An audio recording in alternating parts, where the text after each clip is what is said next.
Matt Duchene. Yeah. He just got back to the level that he's accustomed to playing at this season. Yeah. Is that really the story? I think so. Listen, he's played at a high level for a long time in this league. And like every player, he's had some down years. He's not the first player, especially a guy who gets measured by his offensive numbers, to have some dips over his career at different points. I mean, we've got guys in our dressing room like that too. So, I think it was just a circumstance. He had an off year. Their team had an off year.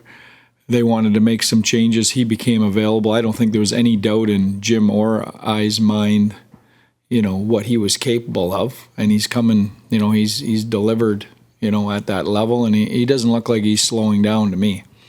When Sagan's healthy, how do the three parts of that line complement each other? And well, listen, you know what? The analytics, I mean, they've got a long stretch of being not just the best line in our team, one of the best lines or the best line in the league for stretches over the last 2 years when they're healthy. So, Segi's got to get up to speed. It's game one. He missed 56. He hadn't played since December.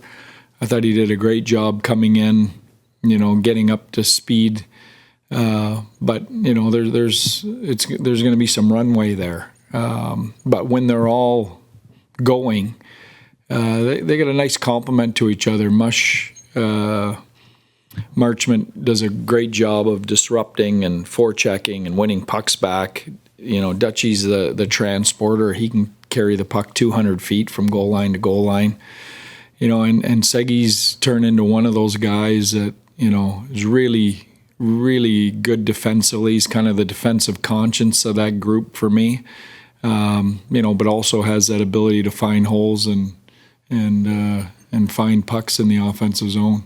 Can you say in the analytics of that line, what are the numbers that you find value in versus don't find value in when breaking something down like that? Yeah. You know what? It's a good question. You'd have to ask our analytics group. They do all that heavy lifting for me and get it down to some other those guys. Yeah, I mean, I rely on those guys to give me the Coles notes for the people that are old enough in this room to know what Coles notes are of it. So I'm not sure exactly, but we talk about the importance, and that's the thing with analytics. I'm going to go off on a tangent here now.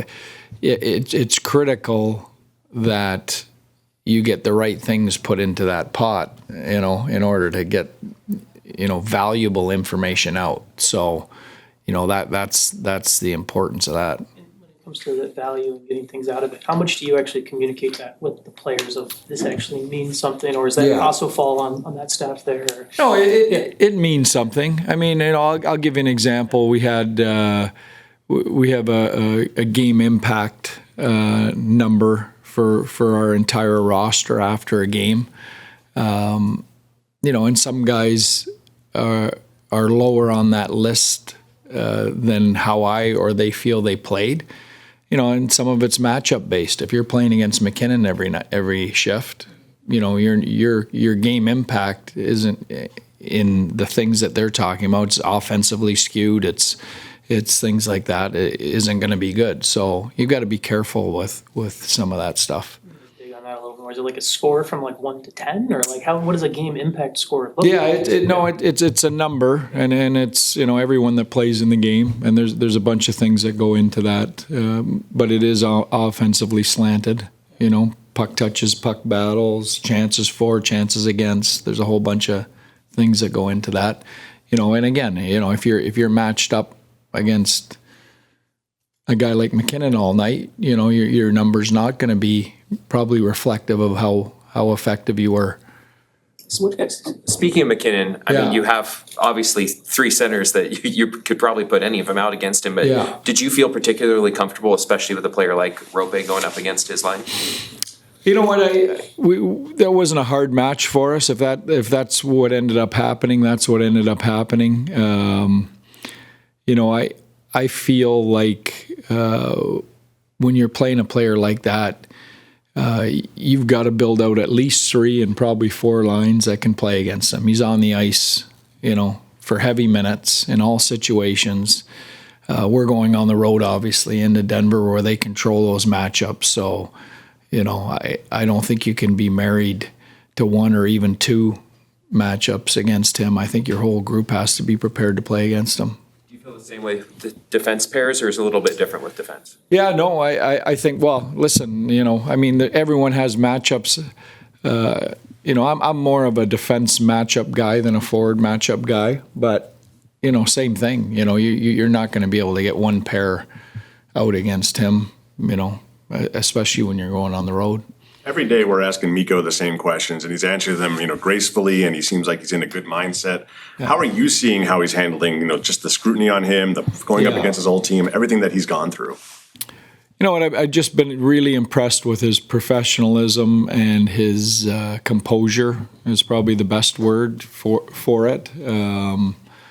He's got a lot on his plate. I don't think anyone should be surprised that this hasn't come easily and all at once. I think the track record of guys in similar situations to this, tells everyone in this room, including our coaching staff, that this isn't going to be easy. So, I think he's actually probably ahead of schedule on where I think my projections were, where he might have been or could have been. At best case projections, there's no.